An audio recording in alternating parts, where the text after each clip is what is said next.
नमस्कार, मैं दीप शिखा और आप देख रहे हैं NBC 24। जेएनयू के छात्र अध्यक्ष और सीपीआई के नेता कन्हैया कुमार हमेशा ही अपने बयानों को लेकर सुर्खियों में बने रहते हैं। कभी जेएनयू के राइट्स हो तो कभी ट्वीट्स, हमेशा उनके नाम पर सुर्खियां तेज ही रहती हैं। वहीं अब सीपीआई को छोड़कर कांग्रेस ज्वाइन करने की बात को लेकर लोगों में उनको लेकर चर्चाएं और तेज हो गई है।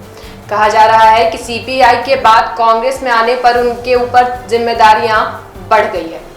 आपको बता दें कि 2019 के लोकसभा चुनाव में बेगूसराय से उन्होंने चुनाव लड़ा था, जिसमें वो हार गए थे। वहीं अब 2024 के चुनाव में वो कांग्रेस की ओर से खड़े हो सकते हैं, उनके ऊपर जिम्मेदारियां बढ़ सकती हैं। कांग्रेस ज्वाइन करने के बाद से लोगों में उनको लेकर बहुत तरह की चर्चाएं हो रही है। वहीं लोग उनको लेकर उनके पुराने किस्से भी याद कर रहे हैं। चलिए हम भी आपको बताते हैं कन्हैया कुमार को लेकर कुछ रोचक किस्से, उनके बारे में तमाम जानकारियां। कन्हैया कुमार अखिल भारतीय छात्र परिषद, जो भारतीय कम्युनिस्ट पार्टी के स्टूडेंट विंग हैं, उसके नेता हैं। वह 2015 में जेएनयू छात्र संघ के अध्यक्ष के लिए चुने गए थे। उनका जन्म बिहार के बेगूसराय जिले के एक छोटे से गाँव में हुआ था। ये गाँव तेघरा विधानसभा में आता है, जहाँ सीपीआई को काफी समर्थन दिया जाता है। कन्हैया के पिता जयशंकर सिंह को पैरालिसिस था और 3 नवंबर 2019 को उनका निधन हो गया था। उनकी मां मीना देवी एक आंगनवाड़ी कार्यकर्ता हैं। उनके बड़े भाई प्राइवेट सेक्टर में काम करते हैं। अपने स्कूल के दिनों में कन्हैया अभिनय में रुचि रखते थे और इंडियन पीपल्स थिएटर एसोसिएशन के सक्रिय सदस्य थे। 2002 में कन्हैया ने पटना के कॉलेज ऑफ कॉमर्स में दाखिला लिया, जहां से उनकी छात्र राजनीति की शुरुआत हुई। पटना में पोस्ट ग्रेजुएशन खत्म करने के बाद कन्हैया के जेएनयू में अफ्रीकन स्टडीज में पीएचडी के लिए एडमिशन ले लिया। कन्हैया कुमार 2015 में जेएनयू छात्र संघ के अध्यक्ष चुने गए। 9 फरवरी 2016 को जेएनयू में आतंकी अफजल गुरु की बरसी मनाई गई।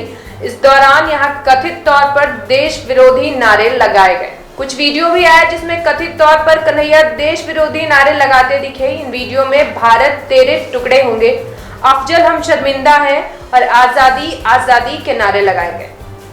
जेएनयू परिसर में हुई कथित नारेबाजी ने कन्हैया कुमार को पूरे देश में जाना पहचाना नाम और चर्चित चेहरा बना दिया।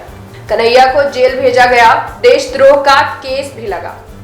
3 मार्च 2016 को हाईकोर्ट से उन्हें जमानत मिली। जमानत पर छूटने के बाद उसी रात कन्हैया सीधे जेएनयू पहुंचे, जहां सैकड़ों की तादाद में स्टूडेंट्स उनका इंतजार कर रहे थे। करीब 10:30 बजे कन्हैया का भाषण शुरू हुआ। करीब 50 मिनट के भाषण में कन्हैया ने बीजेपी और आरएसएस के खिलाफ जमकर हमला बोला। सीधे पीएम मोदी को निशाने पर लिया। कन्हैया के भाषण से साफ था कि वो स्टूडेंट पॉलिटिक्स से राष्ट्रीय राजनीति में एंट्री के लिए तैयार है। कन्हैया को लेफ्ट के बड़े चेहरे के तौर पर देखा जाने लगा। माना गया कि कन्हैया बदहाल लेफ्ट के लिए तारणहार होंगे। कन्हैया तब मोदी विरोधी राजनीति के केंद्र बनकर उभरे थे। सीपीआई ने उन्हें देश भर में पार्टी काडरों में जोश भरने के अभियान पर लगा दिया। 2019 में लोकसभा चुनाव में सीपीआई ने उन्हें उनके गृह जिले बेगूसराय से मैदान में उतारा। मुकाबला केंद्रीय मंत्री गिरिराज सिंह से था, जो पिछली बार नवादा से सीट जीते थे। उम्मीद थी कि कन्हैया की बदौलत लेफ्ट बेगूसराय में इस बार लाल परचम लहरा देगी, लेकिन जब नतीजे आए तो कन्हैया 1-2 लाख नहीं बल्कि 4 लाख से भी ज्यादा अंतर से चुनाव हार गए।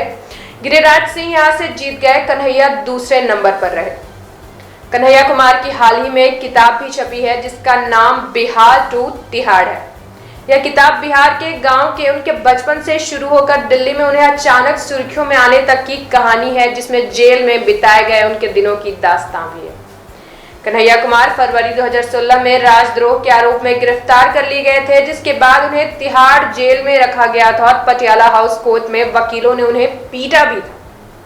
इस संकट से वे एक युवा राजनीतिक सितारा बनकर उभरे, जिसे बीबीसी ने भारत का एक ऐसा छात्र बताया था जिससे लोगों ने एक ही साथ सबसे ज्यादा प्यार भी किया और नफरत भी। जवाहरलाल नेहरू में कन्हैया कुमार की अगवानी में भारत तेरे टुकड़े होंगे और अफजल हम शर्मिंदा हैं, तेरे कातिल जिंदा हैं के नारे लगाने के आरोप लगे थे।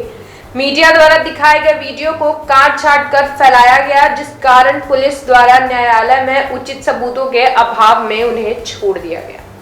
कन्हैया के विरुद्ध राजद्रोह का गुनाह दाखिल किया गया। 17वीं लोकसभा चुनाव में बेगूसराय लोकसभा निर्वाचन क्षेत्र से 4,22,000 मतों के बड़े अंतर से कन्हैया कुमार को हराकर संसद पहुंचने वाले भाजपा के फायर ब्रांड नेता गिरिराज सिंह केंद्र में दोबारा मंत्री। फिलहाल कन्हैया कुमार ने कांग्रेस ज्वाइन कर लिया है। इसके बाद लोगों में उनको लेकर काफी उम्मीदें हैं और कहा जा रहा है कि उनके ऊपर अब बहुत बड़ी रिस्पॉन्सिबिलिटी है।